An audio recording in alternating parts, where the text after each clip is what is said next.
Welcome, in front of me is an ASUS ZenPad Z582KL and today I'll show you how to capture a screenshot on the device. So to get started, open up the content that you wish to capture. Actually, I'm just going to use the home screen as an example. And once it's open, all you need to do is hold power key and volume down. Oops, let's try that again. There we go, you get this kind of like animation, and that's about it. Now your image can be found in the photo gallery, so let's find where that is.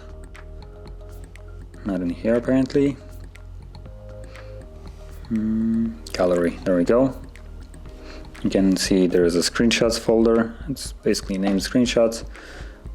When you go in there, you have one image because I only captured one photo or one screenshot, and there we go. So you can see that this is a screenshot because of the volume rocker basically being visible. But yeah, that's how you capture it.